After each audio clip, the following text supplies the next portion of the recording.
He pushed further, expanded faster, tightened the links between the bank and the company until they were almost indistinguishable.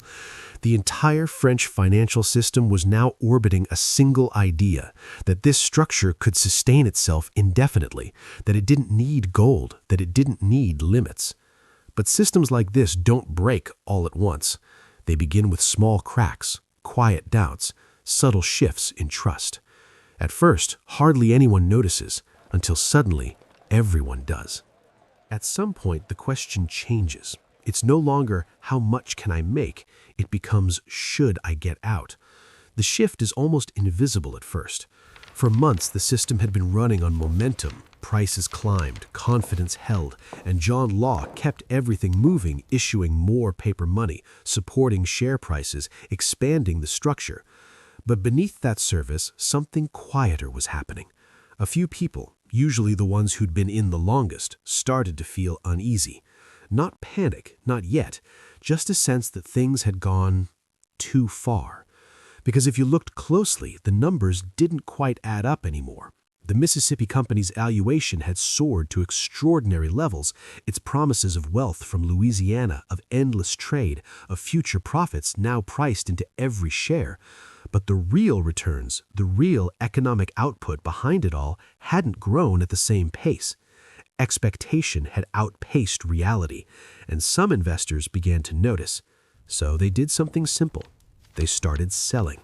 At first, it didn't matter. The market absorbed it easily. There were always new buyers, eager to step in, convinced the rise would continue. Prices held steady, then climbed again. The system still felt strong. But selling has a way of spreading, quietly, gradually, almost socially. One person takes profits, another follows, a third becomes curious. Word moves through conversations, through subtle glances, through subtle changes in tone. And then something more dangerous happens. People don't just sell shares, they begin to question the money itself. Because the entire system depended on one fragile promise, that paper notes could always be exchanged for something real, that behind every piece of paper was value you could trust, gold, silver, stability. So a few people took their notes to the bank and asked for coin. At first, the bank paid. Of course it did. It had to. Confidence depended on it. Law had always insisted that the system was sound, that the notes were as good as metal, better even. But there was a problem. There was far more paper in circulation than there was gold to back it. And now, for the first time, people were testing that reality. The requests were small at first, manageable, but they didn't stay that way.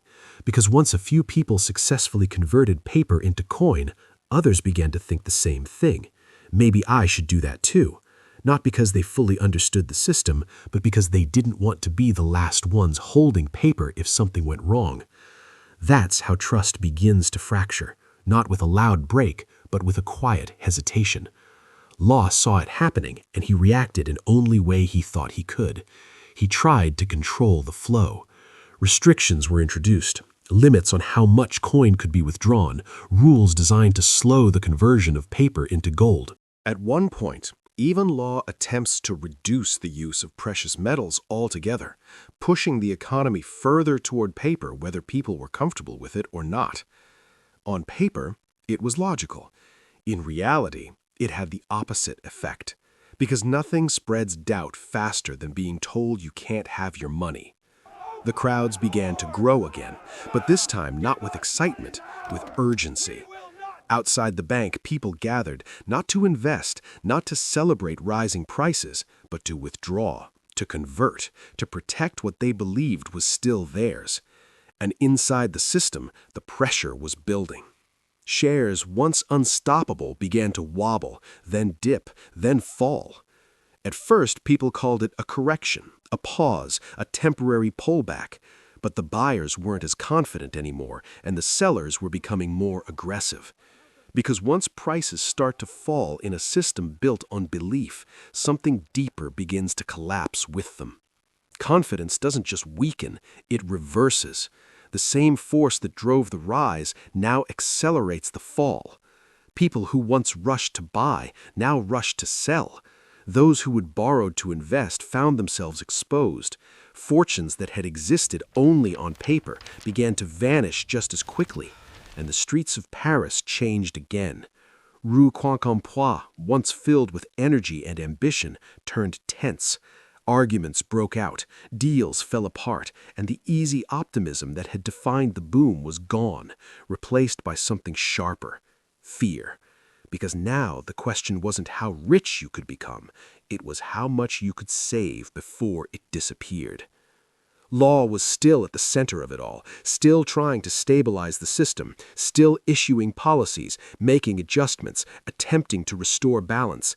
But the scale had grown beyond control. This wasn't just a market anymore, it was the entire financial structure of France, stretched to its limits, and those limits were starting to show. Because the deeper truth was becoming impossible to ignore. The wealth people believed in wasn't all there. It never had been.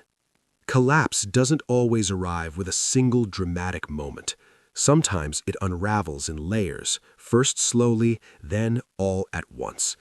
By the time France reached that point, the system wasn't just weakening, it was coming apart under its own weight.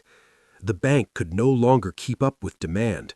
Too many people wanted coin, too many were trying to exit at the same time, and the gap between paper and reality, once easy to ignore, was now impossible to hide. And so the rules kept changing. Limits tightened, then tightened again. At one stage, the government went as far as banning the possession of large amounts of gold and silver, ordering people to bring their coins to the bank and exchange them for paper. It was an attempt to force trust back into the system, but trust doesn't work that way. You can't command it, and the more aggressive the policies became, the more fragile everything felt. Prices didn't just fall, they became unstable.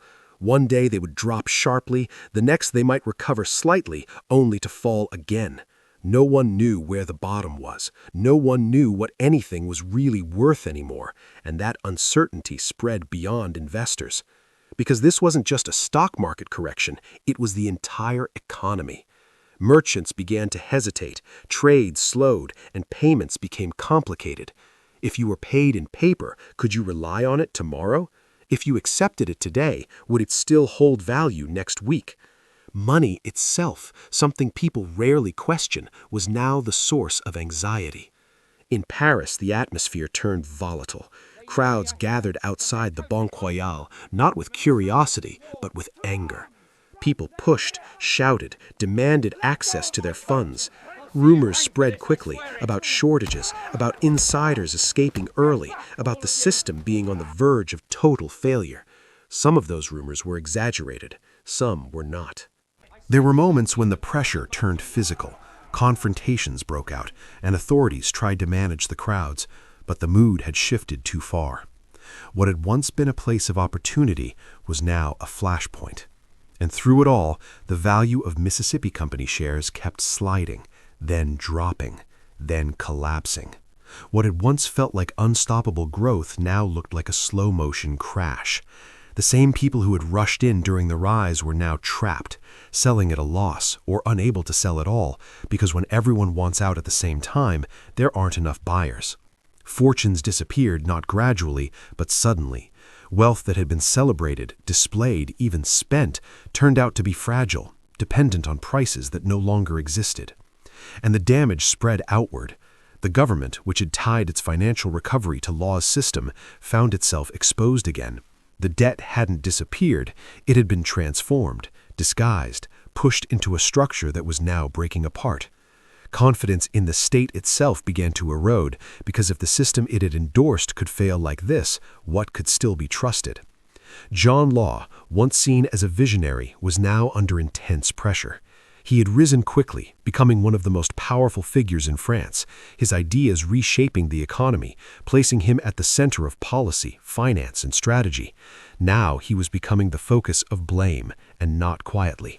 Public anger needed somewhere to go, a person, a cause, a reason that could make sense of what had happened, and Law was the obvious target. He tried to stabilize the situation, adjust policies, restore order, but the system had passed a point where small changes could fix it. The scale of the collapse was too large, too interconnected. At a certain moment, control is no longer something you manage, it's something you lose. The final stages weren't neat. They never are. Restrictions were lifted, then reimposed, prices fluctuated wildly, and trust, once broken, didn't return. The bank struggled to function as it once had, and the company, stripped of its illusion of endless growth, was left exposed. And eventually, the truth settled in. This wasn't a temporary crisis, it was a full collapse. John Law's position became impossible. The man who had once been trusted with the financial future of France was no longer safe, politically, publicly, perhaps not even personally. So he left, quietly, not in triumph, not in control, but in retreat. He fled the country he had helped transform, leaving behind a system in ruins, and France was left to deal with the aftermath. Because when a financial system collapses at that scale, the damage doesn't end when prices stop falling. It lingers, in trust, in institutions, in memory. In the end, nothing physical had exploded. No cities burned, no armies marched, and yet something just as important had been broken: trust. When the Mississippi system collapsed, France didn't just lose money, it lost confidence in its currency, in its institutions, and in the idea that value could exist without something tangible behind it. That kind of damage doesn't show up overnight. It lingers. For years after John Law fled, the French public remained deeply suspicious of paper money. The idea that value could exist without something tangible behind it had been tested, and in their eyes, it had failed. Not because the concept was impossible, but because of how it had been used. Law wasn't entirely wrong, and that's what makes this story so uncomfortable. His core idea, that money could be more flexible, that it didn't have to be limited by gold, that credit could expand an economy, would eventually shape the modern financial world. Today, almost every major economy runs on versions of that same principle: paper money, central banks, monetary expansion. In a strange way, John Law was early, and too ambitious. Because what he built didn't just introduce a new kind of money, it tried to force an entire nation to accept it all at once. It tied together government debt, banking, and speculation into a single system that depended on constant confidence. And confidence, once pushed too far, has a way of snapping. That's the deeper lesson here. The collapse wasn't just about greed or speculation or even poor management, though all of those played a role. It was about scale, about how quickly belief can grow when everything seems to be working, and how quickly it can reverse when people begin to doubt. During the rise, the system felt unstoppable. Prices kept climbing, money kept flowing, and the future looked bigger than the present. People didn't feel reckless, they felt rational, responding to what they saw around them: opportunity, growth, momentum. And that's what makes financial bubbles so powerful. They don't feel like illusions, they feel like reality, right up until they don't. When the Mississippi shares crashed, it wasn't just numbers on paper that disappeared. It was a shared belief that had been built, reinforced, and amplified across an entire society. And once that belief was gone, there was nothing left to support the system. France would recover eventually, economies always do, but the memory stayed, the caution stayed, and the reluctance to trust paper money shaped financial thinking in the country for generations. And beyond France, the story echoed, because even centuries later, the pattern feels familiar. A new financial idea emerges. It promises to solve old problems. It gains momentum, and people begin to believe, not just cautiously, but completely. The system expands, confidence grows, and for a while it works, sometimes brilliantly, until the moment belief runs ahead of reality. And then the same forces that built it begin to tear it apart. That's the part we tend to forget. Not the rise, not the innovation, but the dependency on trust. John Law didn't just create a bubble, he revealed something fundamental about how money works. It isn't just metal, it isn't just paper, it's belief. And belief is powerful, powerful enough to lift an entire economy and fragile enough to bring it back down. That's what happened in early 18th century France. A country tried to reinvent money. For a moment, it looked like the future, and then, almost as quickly, it became a warning.